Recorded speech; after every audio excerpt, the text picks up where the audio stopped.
Guys,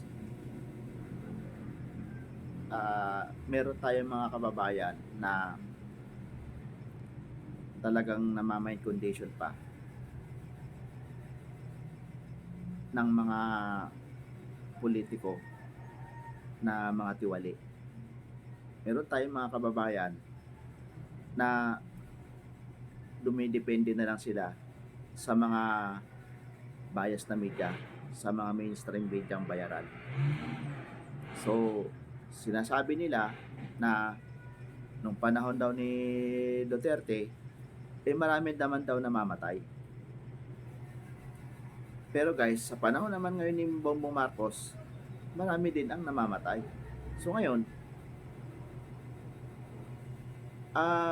ano ang mas pipiliin nyo? Yung namamatay na biktima ng mga kriminal?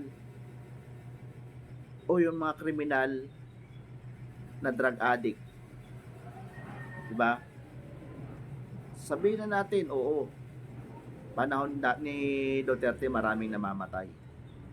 Pero yung mga namamatay na yon, mga kriminal. Sasabihin naman nila, inutos daw ni Duterte. Ang tanong ito, nung panahon ni Duterte, si Duterte ba ang may hawak ng baril? Sasabihin na naman nila, kasi inutos daw ni Duterte. Ganito yan.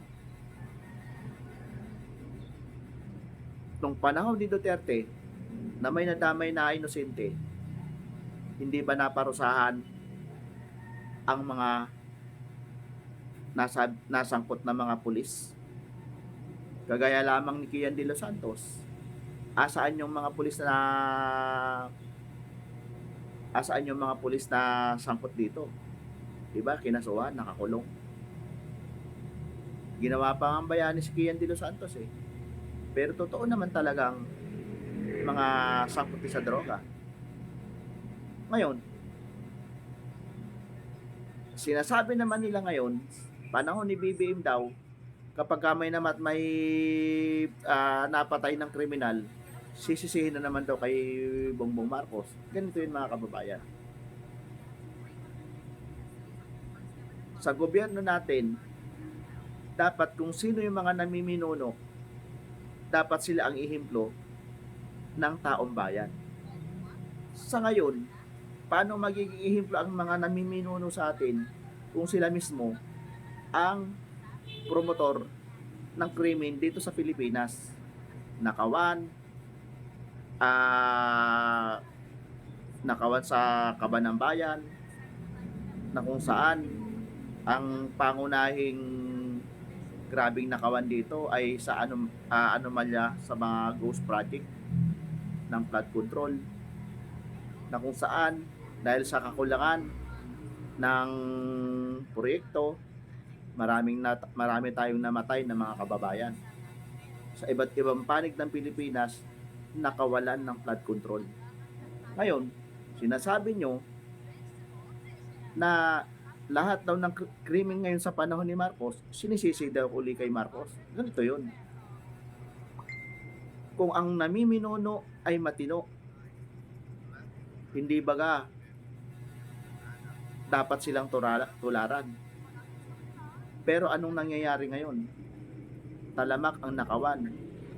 Yung mga nagsusulong ng investigasyon laban sa anomalya sa mga flood control, ay siya pang nangungunang ikinukulong, kinakasuhan. Bakit tumadami ang mga magnanakaw ngayon? Dumadami ang krimen. Andyan yung bago hold upin, sinasaksak muna. Kasi ang namiminulong sa atin ngayon ay hindi rin matino. Na dapat ang namiminuno ngayon, sila ang maging ihimplo, sila pa yung mga pangunahing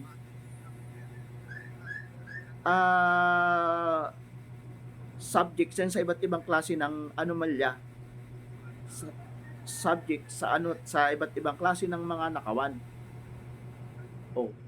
Anong maidudulot sa taong bayan na nakikita ng taong bayan ng mga kriminal na ito ay ang mga namiminuno rin ay mga kawatan din. 'Di ba? Lumalabas lamang mga kababayan na ang mga kriminal na 'to ay siya pang iniidolo ang mga namiminuno. Isang bagay ito mga kababayan na dapat maintindihan ng taong bayan. Yun lamang po.